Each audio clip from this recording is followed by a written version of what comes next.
Hi! ఈ week మేము మా పాప అందరం కలిసేసి మేము సెలరమాల్‌కి వెళ్ళాం. ఇక్కడ ఏంటంటే ఇక్కడ డిసెంబర్ క్రిస్మస్ సెలబ్రేషన్స్ వస్తున్నాయిగా అని చెప్పేసి మాల్ అంతా చాలా బ్యూటిఫుల్‌గా డెకరేట్ చేసిర్రు.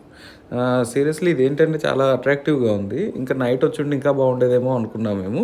Even though the day light ఉన్నప్పటికీ కూడా ఈ లోపల చాలా బ్యూటిఫుల్‌గా లైటింగ్ చాలా బాగా కనిపిస్తూ ఉండే. మా పాప అయితే ఎస్పెషల్లీ క్రిస్మస్ ట్రీ దగ్గర ఇది క్రిస్మస్ ట్రీ ఆల్మోస్ట్ 3 ఫ్లోర్స్‌ని కవర్ చేసేలా పెట్టిల్లు. ఈ క్రిస్మస్ ట్రీని చూస్తూ అక్కడ బ్లింకింగ్ లైట్స్ ఉన్నాయండి. వాటితో ఆడుకుంటూ ఉండే. ఆ తర్వాత తను అదే ఎక్సైట్‌మెంట్ తోటి మాల్ అంతా తిరిగింది. ఇక మా చేతిలోకి అసలు రాకుండా అందరూ ఎంతమంది వెళ్తున్నా కూడా వాళ్ళతో చూసుకుంటూ అంత బాగా ఎంజాయ్ చేస్తూ ఉండే. ఇక ఇంటికాడ ఎప్పుడు ఒకతే ఉంటుంది కదా, అక్కడ రిలాక్స్ అయిపోతుందని మేము అనుకున్నాం. ఆ తర్వాత ఏంటంటే ఇక బాగా అలసిపోయినట్టుంది. ఎక్కడ కూర్చుందామని ప్లేస్ వెతుక్కోవడం స్టార్ట్ చేసింది. లాస్ట్ పిల్లర్ దగ్గర ఒక ప్లేస్ దొరికితే అక్కడ సెటిల్ అయిందండి.